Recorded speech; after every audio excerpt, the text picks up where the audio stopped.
Okay. All right. I'm told that we had some technical difficulties. Been talking for like Oh, 30, 20 minutes. no, not totally. But yeah, that's awkward. I'm not sure what was going on there, but Take two. looks like we are up and running now. So yeah, we'll try this again. I think we are going. Hold on. Yep, we got the Okay, notification. cool. Okay, so yes, all right, we are live now. All right, so Second run. yeah, we're gonna like sorry for the technical difficulties. You know, I am a comic book reader.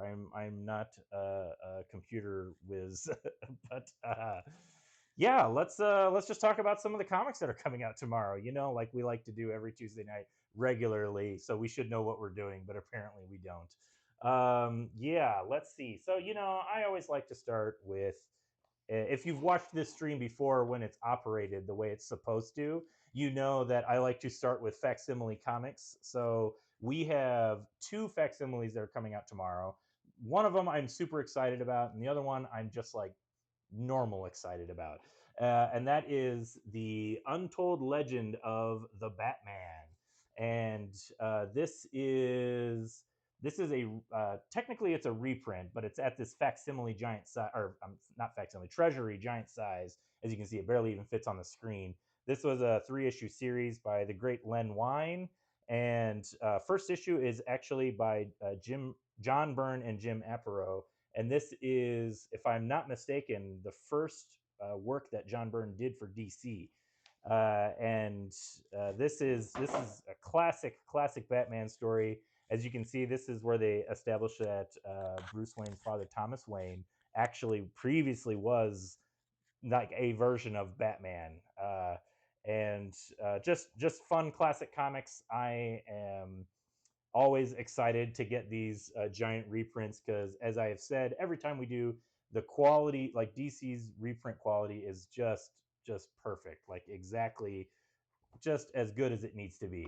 And that leads me into my other facsimile that I'm just like normal excited about, which is Uncanny X-Men number 131. This is part of the classic Dark Phoenix saga, and it's the first. I think it's the first cover appearance of Emma Frost, the White Queen. But other than that, it's written by Chris Claremont and John Byrne. Just classic X-Men comics, the stuff that I absolutely love. My only complaint, and it's the complaint I make every time that Marvel puts out a reprint, is that it's on this like glossy paper, and it's just not. It just doesn't feel like a true facsimile reprint to me. Like it's just something about it. It just doesn't feel like the original comic. But I'm still glad that they're putting them out. I mean, I'm still getting them. I'm still, you know, I'm happy for something. So I guess that's that. That's where we'll leave it at that. I'm getting Okay. deja vu. You little you feel like maybe you heard me say this all like 10 minutes I ago. don't know. So let's talk about Do you want to do books? nah, let's just Okay. skip past that. We'll just talk about I think the book that you one of the first books that you picked off, which was Ripperland. Ripperland. This is a Dark Horse book written by Steve Orlando and art by John Harris Dunning. I am not familiar with the artist, but Steve Orlando is a comics veteran. He's been around for a while. But Abby, why don't you give me a quick rundown of this book? Yes, I'll get that rundown for you right now. Do you even know what a rundown is? No, it's a whole joke on The Office. Someone tells Jim Halpert, Idris Elba, give me yeah, that give rundown. me that rundown. And Yeah, Jim doesn't know what a rundown I'll is. get you that rundown. So it is set in the modern day, even though it looks like it's in the 18th century, and that is, Hmm. 19th It century. looks a very Victorian Yes, era. Victorian era. That is because England is now forced to be set in that time period with no electronics, no Wi-Fi, no electricity, and they've done this because of a deal they had with the United States, with America, as they get protection, but they have to, slum it for a while, and they have to be open to tourism and that sort of thing, and that is why London is in the Victorian era and everyone else is kind of just there snapping photos, being tourists, that Yeah, sort of like thing. punk rocker. But as all things end in comic books that I read, someone gets murdered, and That's true. You do like the Psycho Killer comics. Not I that like there's them. anything wrong with that. Yeah, we'll just leave that quiet space there for a while. I just like them because they're fascinating, and I love the way that they try to imply psychology and criminology in these Mhm. comic books, and that Mhm. is something I adore. And so having this retelling of one of the famous serial killers, Jack the Ripper, is honestly kind of fun. And they are framing it. It's interesting that they're going to have the storyline in the modern day, even though they are still restrained by the lack of forensics and fingerprints and blood analysis.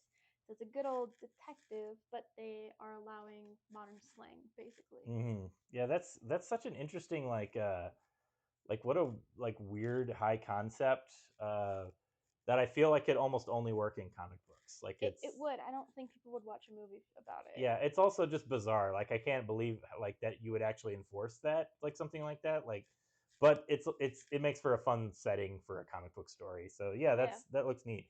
It looks interesting. I'd like to give it a read actually. And the art is very fascinating as well. Yeah, it looks good. I like the look of this.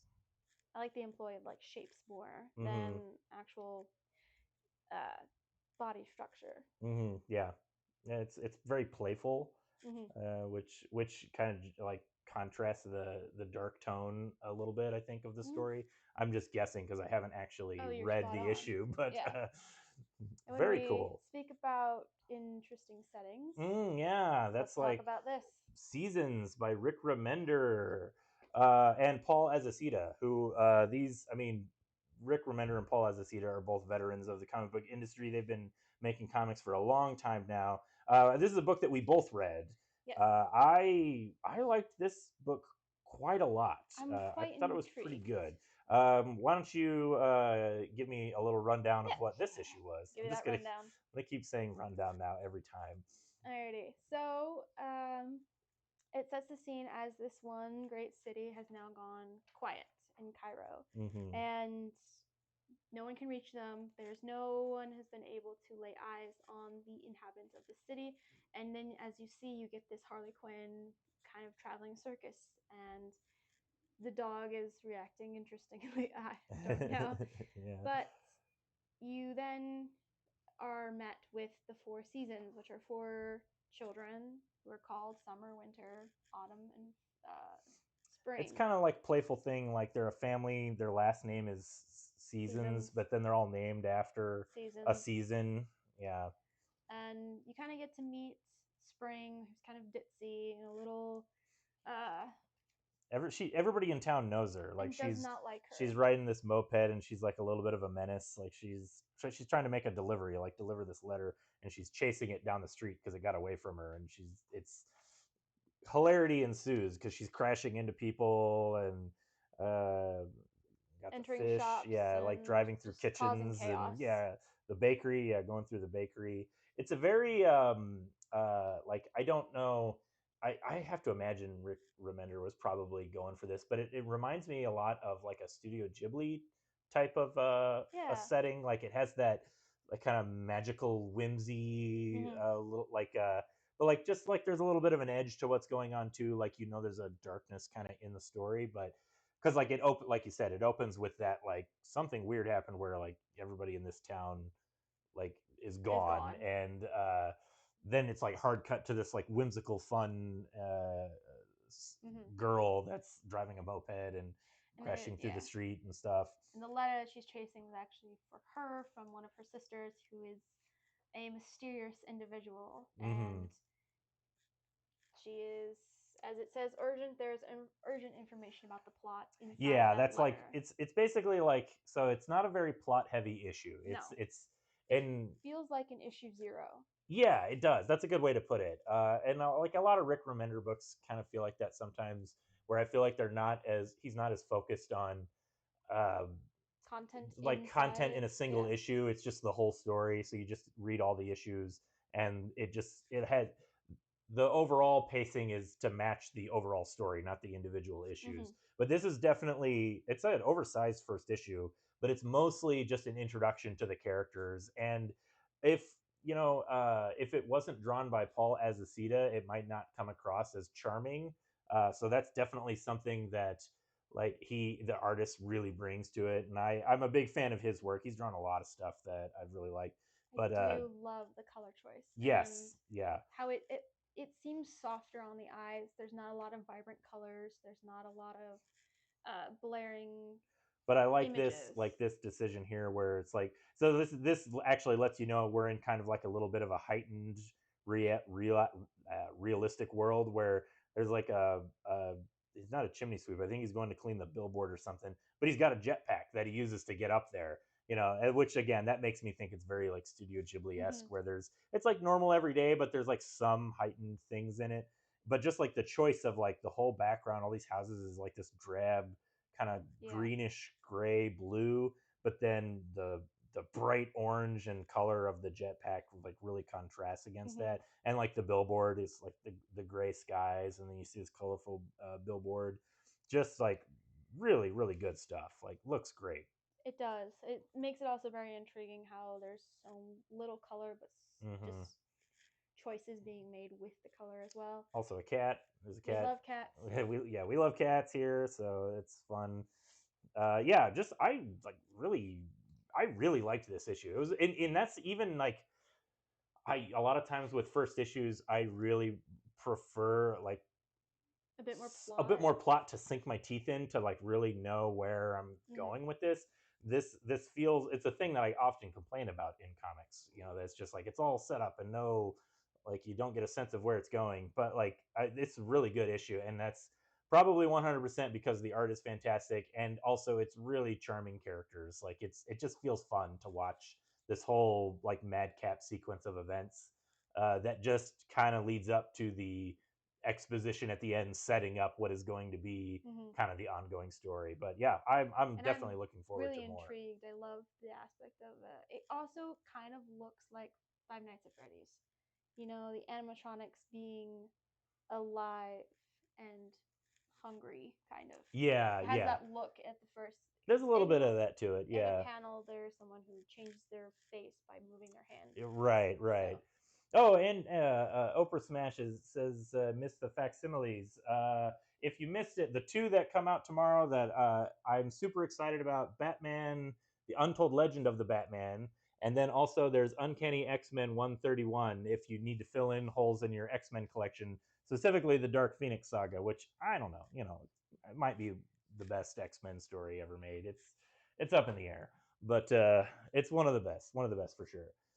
But yeah, Seasons was great. I'm intrigued. I really liked it. Definitely going to be following that series.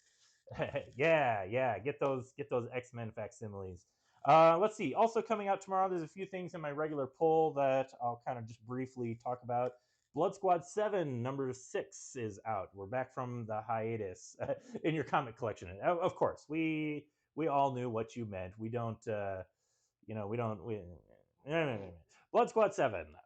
This is an awesome book by Joe Casey and art by I'm Paul so Fry. behind. I didn't know that they were on a hiatus. So, yeah, I was about to say that. So like I couldn't remember. I thought you were reading I am this. reading it. Okay, so there was like a couple of months break. They did an annual. So The Blood Strike. the Blood Strike I'm just issue, about to the read one it. shot. Yeah, the Blood Strike one shot, and then now they're back, and I really just like this book.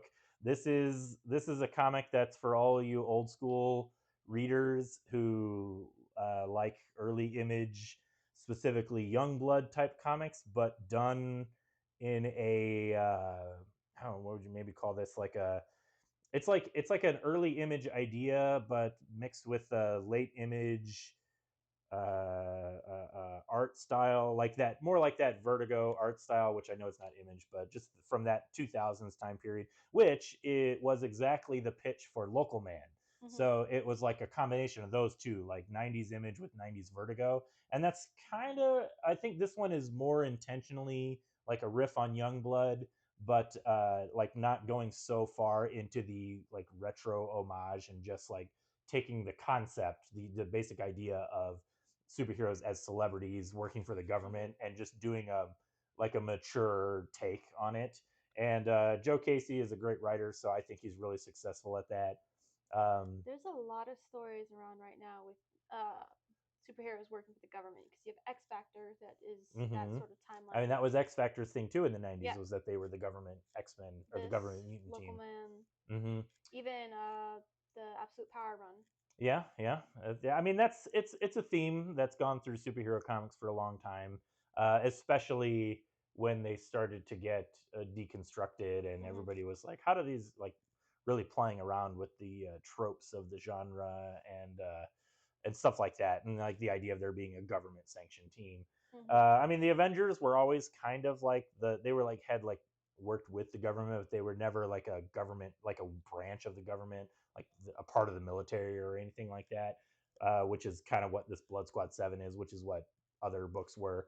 But yeah, I think I've said before, this is whereas like Local Band was one of my favorite books of Yeah, the last couple of years. I just read And 25.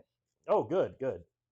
And I think I've always I said I I liked Local Man a lot for just its ambition and just like the retro feel and like the weird feeling. Like the story didn't always make sense, but like neither did a lot of the comics in the '90s, so it worked for me. Whereas like with Blood Squad 7, Joe Casey, I think he's telling a story that makes perfect sense, and he's not really going directly for feeling like a '90s comic. He's just riffing on a lot of the Hmm. ideas, but in a mature modern setting. And so it's similar, but also like kind of I don't know earns its place just in like cool modern comics. It's not purely driven by the nostalgia factor, Yeah. is what I was getting at. So yeah, really really good book. Highly recommend it.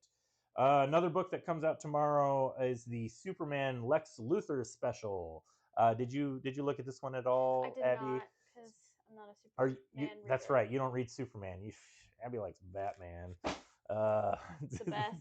I read Superman, Same. and so if you're following the Superman story arc, this is they've done a couple of like specials. They did the Superwoman special Yep. a few months ago, and then this is the Lex Luthor special, and it's just kind of picking up some of the story elements in current continuity.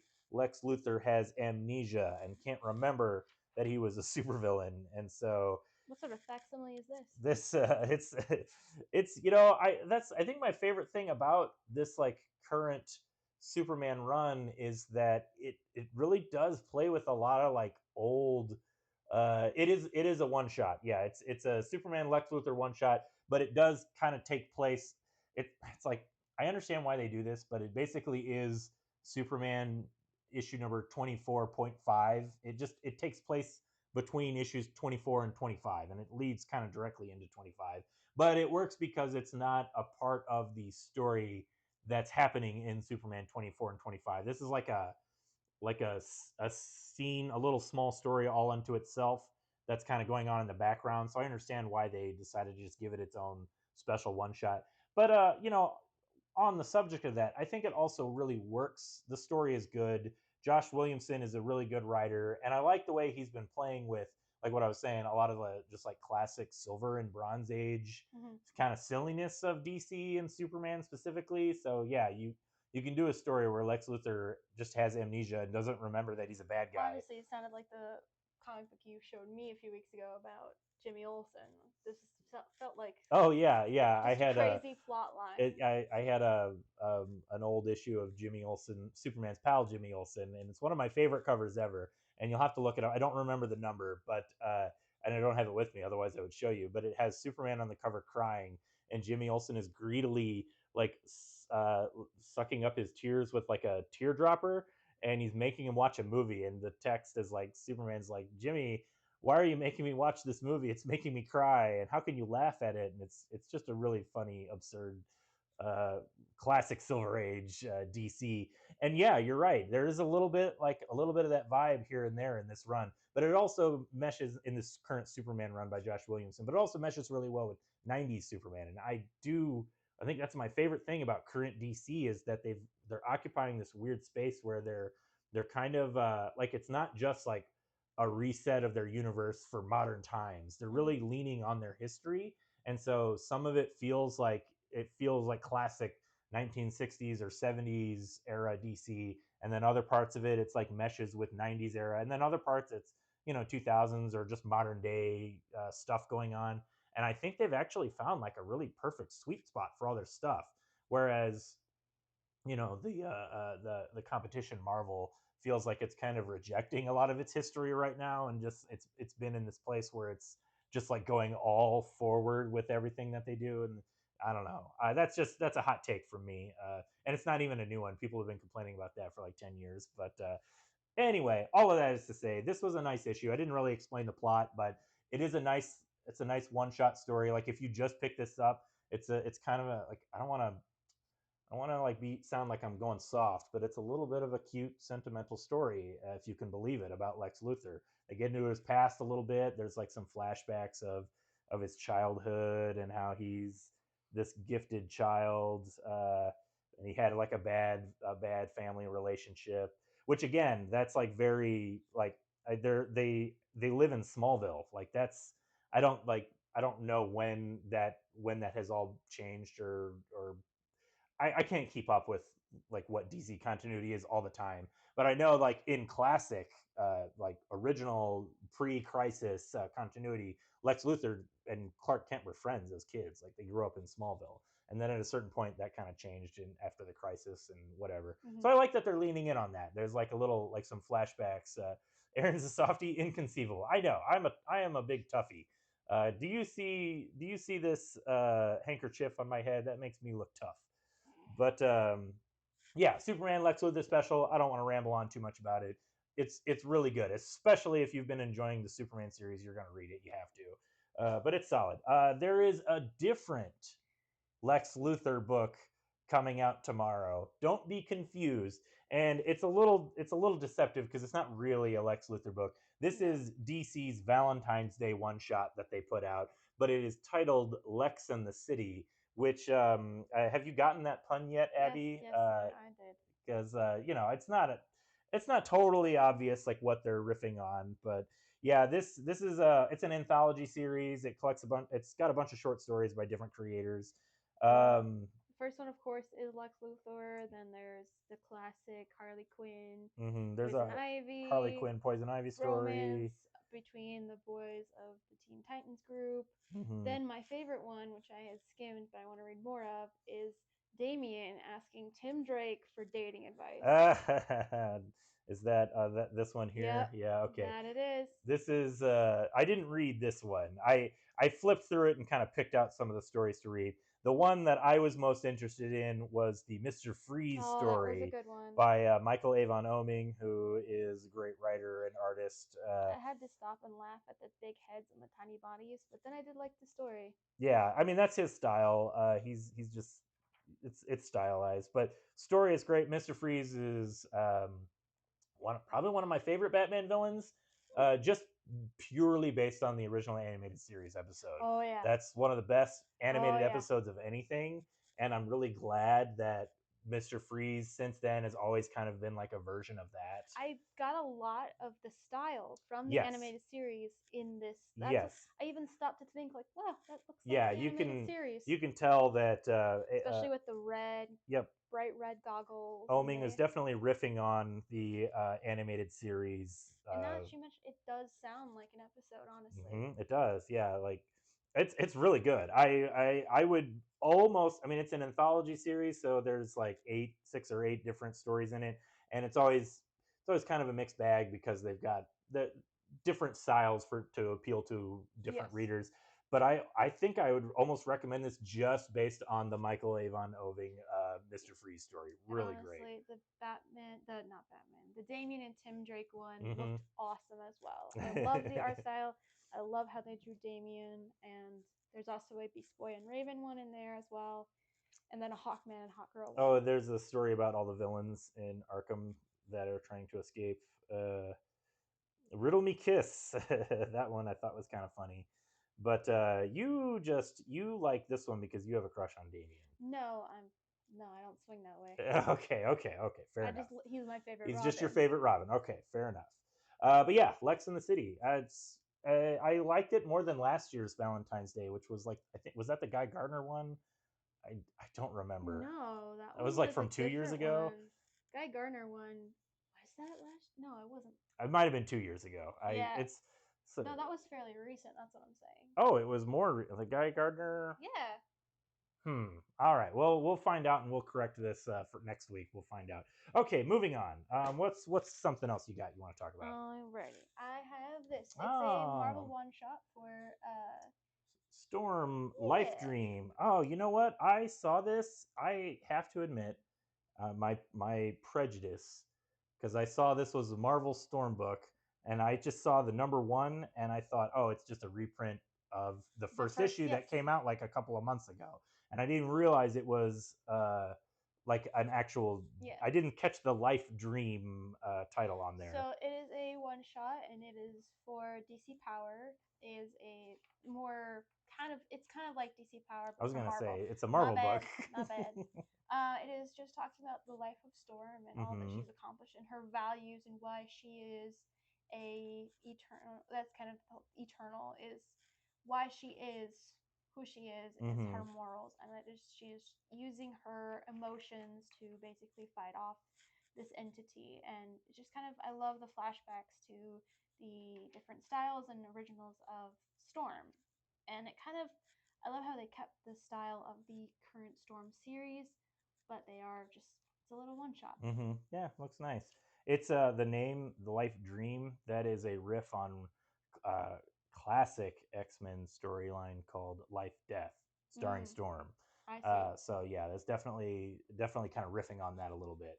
But yeah, very cool. It was just a fun, creative read. Mm-hmm. And then I also have a image book, not a distillery, called Ah. Blood Train. Oh yeah, I saw this one. I didn't get a chance to flip through it yet. So it's the same as, I think last time I was on the stream I talked about Freddy Fix It. Mm-hmm. It is Yeah, the same. it's Like the ninth ninth circle. circle Yeah. kind of. It's a one shot. Same with Freddy, where basically these friends are on a train. Oh, look at that. That's Very just graphic. just going right into it. Yeah, Just a warning. face on a window. Uh, it flashes back and forth between before the attack and then after. Okay. And I loved the Oh yeah, it looks really good. I loved the cover. That is one of the reasons I picked it up, and why I thought in the previews when I saw this, I was like, oh, it's gonna be a good one. Mm-hmm. Then there's of course a monster on board, and it kills everyone. Spoilers. Oh, not everyone. Yeah. But No. Okay. Okay. I love the use of color as well. Yeah. They It's flip between like a yellow color and then a purple. yeah. I like the yellow purple tones. Yeah. But Very it's good. a very fun horror little distillery size one And shot. it's a one shot too. Yes, just That's one. cool. I like that they're doing that. I feel like they're doing the same thing. You know what Moondog was, and like Mm-hmm. all of that. Those one shots that are happening. I kind of want more of these storylines. Honestly, I Yeah. think they're just trying I to think drum up that that's what they're doing, is interest. like getting you, just wetting your beak a little bit and getting you to want more. Wetting your beak. is that is that an unintentional pun? Yeah, maybe. Okay, there's a couple. Let's see, couple of other books of note. For all you Ninja Turtles lovers, Last Ronin 2 Re-Evolution comes out tomorrow. This is issue 4 of that series. I have not been following this. This it's a sequel to Last Ronin, but it's actually the third volume, which annoys me a lot that they did it like that. But it's Last Ronin 2, but there was a book in between 1 and 2. Wait, is this a prequel? No, this is a sequel. This is The Lost Years was the one that was Prequel. like a half prequel, half sequel. So Okay. that's why they didn't call it Lost Ronin 2, I guess. Yeah. I don't know. It's confusing the continuity of this one. Yeah. But so yeah, I'm just gonna read this one when it comes out in a collected edition, because whatever. But if you're collecting it, it's here. We got it. So check it out. Also, the Ninja Turtles book that I am reading is Turtles of Grayskull, and this is the variant cover by let's see that I have here. This is a variant cover by Tyler Crook, I believe.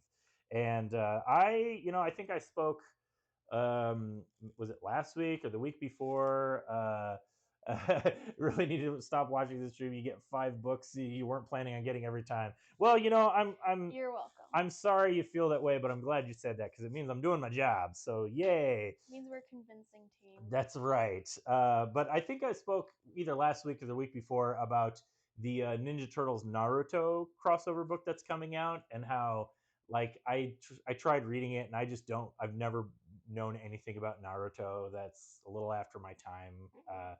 Uh, but I, you know, Ninja Turtles and He Man, that's 100% my time. And I really just love this. Like, Oh it's my god. so first of all, it's written by Tim Seeley, who I've actually mentioned multiple times on this stream already. And he's a writer that I'm a big fan of, and it's drawn by Freddie Williams III, who is a great DC artist. He drew the Batman Ninja Turtles crossovers, among other things. But yeah, just like it's just a really fun Ninja Turtles crossing over with He-Man story. There's time travel, like alternate universe travel. You get to see the turtles wearing He-Man type costumes. You get to see He-Man fighting Ninja Turtles villains. It's got everything. It's and the kitchen sink. It's everything that you want from a Ninja Turtles He-Man crossover.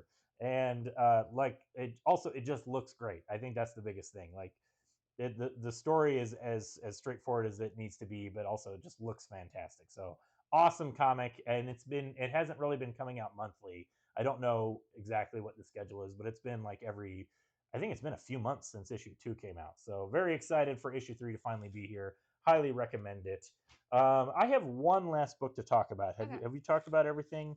I have at least wanted to highlight a manga coming All out right. this week. Yeah, let's talk I about haven't that. read it all, but I am super intrigued just from the first few pages. It's called Mm-hmm. Color of the End, and it is a apocalyptic kind of book. There is so far that I've read a sole survivor, and she is taking it upon herself to collect and bury the dead left over from the apocalypse. Oh man, this looks right up my alley. I And love she's joined post-apocalyptic stuff. by a little Yeah, look at this creature. little guy. Yep. Honestly, it looks like Pikachu. It does But look like, but it looks like it's supposed a to look vague like Pikachu. Pikachu, Yeah, uncopyrighted. You know, he has a mustache. But exactly. Yeah, it's Pikachu with a mustache. but it is something I'm super intrigued, and I might have to pour over before I put it back on the shelf. Ooh, But yeah. honestly, it looks so good with being post-apocalyptic. There's Ooh, whole there's a little. storylines. Ew, what's going on there? Oh, she got smacked in the face by some acid, I think. Oh, so she's like scarred. I think she might heal. I don't know. This is like as far as I got. Okay, okay. It Well, was just the first few pages. we don't want to spoil too much, Oh, you're but good if you want to show it it off. looks But really yeah, good. It looks really good. there she is fighting that monster. Okay. And Oh yeah. Okay. So she gets Mhm. she gets attacked there. I've been on a roll with manga recently, and this really caught my eye, especially since Kia, our manager, was reading it. Mm-hmm. And Yeah, that looks really good. Definitely gonna check it out. Legally distinct Pikachu. Exactly. Yeah, yep. it's not yellow and there's no stripes. And It's just all he white. might have a mustache. I say that joke because there's a coin with Luffy with a mustache. But also in this panel, the sound effect makes it look, or like the little crumbs of the cookie he's eating, it does look like he has a mustache. Got a mustache. That's great. Yeah, that looks really good. It's gonna be one copy. People are gonna we're fight gonna be over passing it around the store. Gonna have to ask Kia for it. Where's it's a facsimile and it's fine emote. You know what? We might have to see about adding that in there. You know, just like it'll just save me time too. I can just like click the button and be like, here's my review, click, and move on. But all right, final book we're going to talk about, and then we're out of here is Dust to Dust by J.G. Jones and Paul Bram. Now, I am a big fan of J.G. Jones. He is just one of the best artists working in the comic book industry right now. I'm hoping it's going to be a little tough. I hope this picks up on stream. His artwork in this issue is very, as you can see, it's very stylized, very like brown and sepia toned, because the story takes place during the Dust Bowl era, like in Oklahoma, and but highly detailed. Like this is like some serious, realistic renderings going on here. Just like it's just beautiful looking. This is another book that's it's normally something that I use as a criticism, but it works really well in this comic, is that it's a slow burn. There's like some kind of creepiness going on in this town. This whole issue, it's mostly just this dust storm is rolling in, and so you just see all of these different characters, like how they're reacting to it and preparing for it, and like hiding in their cars or trying to drive through it or getting locked up in the house. And it's just it's a marvel to look at because the art is just so detailed and so fantastic. There are kind of two main characters. One of the main characters is the sheriff in the town, and the other main character is a photographer for a magazine who's trying to document the Depression era struggle going on. But I also like I'm going to show this off. Just I don't want to like it's not really a spoil, but they're in the first issue they established that one of the characters reads like pulp science fiction magazines, and so some of that art style is seeping into this story here. Like we established, there's just like this weird surreal scene of like a body hanging from a tree and a little girl's like walking through the like the dry desert land. There's a skeleton, and then we get this like weird like lizard man on a horse, and it's difficult to say just reading this like what exactly is going on. Like, is this going to be revealed as like a dream sequence, or is this somebody's like weird hallucination? But I'm very invested in it. Like, I just really like it because of the way just it looks great. It's And very, that is very such cool. a different opinion from when the first issue came out. I know that you had some Yeah, I was a little reserved reserve. just Yeah. because like it looks great, but again, it's like it's a slow burn, and I'm like, the first issue, I was like, what is even like, where are we going here? Like, what's happening? It was difficult. There was like it it was an interesting story because there was like a lot of scenes and a lot of stuff happening. It wasn't like a slow burn in that it just like the story feels really decompressed and they're just like taking their time. Hmm. It's like spreading it thin. This feels dense. Like there's a lot of scenes of characters having like these big conversations and getting into actions, but at the end of it you're also kind of like, where's it going? Like you have no idea where it's going. And there's ostensibly like a little bit of a murder mystery going on. Like somebody finds some skeletons on a plot of land, or some bones, I should say, not skeletons, but like human remains. Hmm. And so there's like a little bit of a mystery element going on. And then, like I said, in this issue, we've got that like little surreal fantasy art kind of creeping into the narrative. So it sounds like the people in the Dust Bowl were high as hell. You know what? That's actually one of the characters. They're making like a illegal whiskey distillery. And Moonshine. moon, yeah, it's whiskey, not moonshine. There is a difference, but it's that kind of a thing. Yes, and the Because that is during the. prohibition, Yeah. yeah. And so yeah, that's part of it. And the sheriff, the one of the main characters, is a noted drunk. Like he's an interesting character because he's like handsome leading man, like movie star kind of a guy, but he's also a small town sheriff, so he Hmm. he's got a drinking problem. But yeah, really really good comic. Highly recommend it. I don't remember if we talked about this last time, Abby, but J.G. Jones, he's done so many comics. He did the book a few years ago that I loved called Echolands. He illustrated that Batwoman comic series that I gave you, written The by Greg Rucka, and that uh, that was it was one of the fantastic. best Batwoman comics I've ever read. Yeah, and that he was the artist on that. So this is him. Like he's really stretched. Like that one was so colorful, Yeah. all the reds, and this one, like he's really just like leaning into the aesthetic of the The Dust Dust Bowl, Bowl. and that Yeah, is awesome. yeah. So Honestly. he's just honestly actually one of the greatest working comic book artists today. So I'm Whoa. Whoa. whoa. Whoa. Who? I'm sorry. We're gonna have this debate. Christian Ward. I'm sorry, with all due respect to Mr. Christian Ward, but I'm gonna go J.G. Jones every time. I. Mm, Okay. On that note, that's all we got for today. So thanks everybody for tuning in, especially if you tuned in late after our awkward technical difficulties. We're really trying to cut down on those, but they always just keep sneaking up on me. I don't know what to tell you. But yeah, see you at high noon, cowpoke. All right. We're out of here. What does our friend Dan say? There's comics out there for everybody. It's not just superheroes and stuff. But you should get your comics from us. get them from somewhere, but you should definitely try to get them from us here at Fantasy Books and Games because you can talk to us about comics, and we love talking about comics. We do. All right, we'll see y'all later. Bye. Bye.